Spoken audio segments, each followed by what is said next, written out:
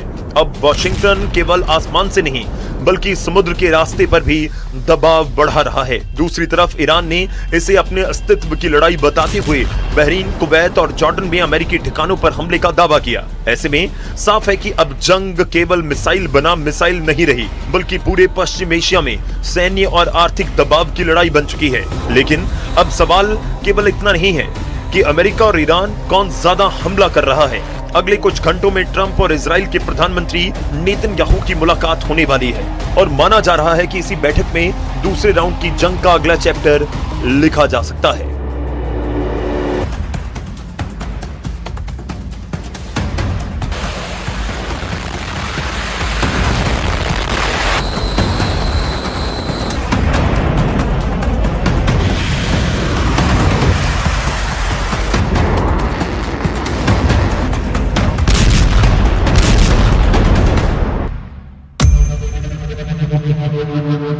या अब भी बातचीत की कोई गुंजाइश है? नेतन्याहू लगातार कहते रहे हैं कि ईरान की मिलिट्री और एटमी ताकत को पूरी तरह खत्म किए बिना खतरा नहीं टल सकता।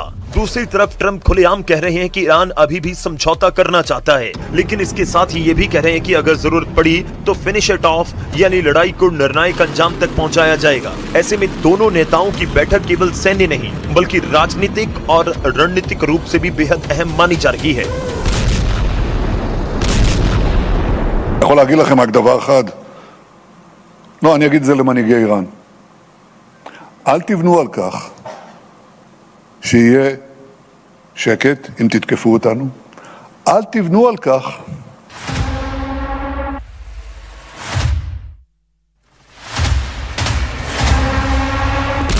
यानी दूसरे राउंड के शुरुआती दिनों में ईरान ने अमेरिका को कई मोर्चों पर चुनौती जरूर दी, लेकिन अब असली चुनौती शुरू हो रही है, क्योंकि अमेरिका धीरे धीरे सिर्फ जवाबी कार्रवाई नहीं बल्कि ईरान की सैन्य ताकत को पूरी प्लानिंग से कमजोर करने की रणनीति पर बढ़ता हुआ दिखाई दे रहा है। अगर यही दबाव जारी रहा तो आने वाले दिन ईरान के लिए कहीं ज्यादा कठिन साबित हो सकते हैं। अमेरिका के पास 5 विकल्प हो सकते हैं।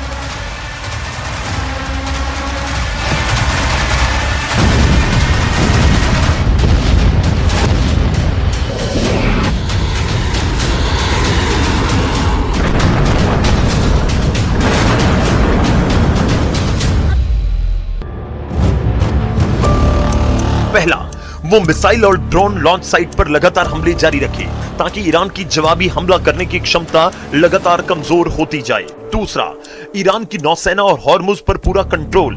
तभी ईरान के खिलाफ समुद्री नाकेबंदी और सख्त हो सकती है, तभी ईरान तेल और सैन्य सप्लाई दोनों मोर्चों पर दबाव महसूस करे। तीसरा, IRGC के कमांड सेंटर और सैन्य नेतृत्व को निशाना बनाना, क्योंकि अभी पूरे युद्ध को IRGC ही कंट्रोल करती दिख रही है। चौथा, साइबर वॉर और इलेक्ट्रॉनिक वॉरफेयर, जिसमें कम्युनिकेशन नेटवर्क, रडार और एयर डिफेंस सिस्टम को तकनीकी रूप से कमजोर बनाने की रणनीति अपनाई जा सकती है। पांचवा, ईरान की प्रॉक्सी नेटवर्क पर हमला। इसके तहत इराक, सीरिया, यमन और दूसरे इलाकों में उन ग्रुप को निशाना बनाया जा सकता है। इस जंग में अमेरिका और इजराइल के लिए सबसे बड़ी सिरदर्दी जो बने हुए हैं। यानी अब अमेरिका का मकसद केवल 1-2 एयर स्ट्राइक करना नहीं, बल्कि ईरान की सैन्य ताकत को हर मोर्चे पर कमजोर करना हो सकता है। दूसरी तरफ ईरान भी साफ कर चुका है कि अगर दबाव बढ़ा तो जवाब केवल ईरान से नहीं बल्कि पूरे पश्चिम एशिया में फैले उस नेटवर्क से मिल सकता है। यही वजह है कि ट्रंप और नेतन्याहू की बैठक केवल एक कूटनीतिक मुलाकात नहीं मानी जा रही, बल्कि इसे दूसरे राउंड की जंग का टर्निंग पॉइंट कहा जा सकता है। अगर इस बैठक में बड़े सैन्य ऑपरेशंस पर सहमति बनती है तो अगला निशाना केवल ईरान के मिसाइल ठिकाने नहीं बल्कि उसकी पूरी सैन्य संरचना भी हो सकती है। और अगर बातचीत को मौका देने का फैसला होता है तो शायद पश्चिम एशिया एक और बड़े युद्ध से बच जाए। फिलहाल दुनिया इसी फैसले का इंतजार कर रही है।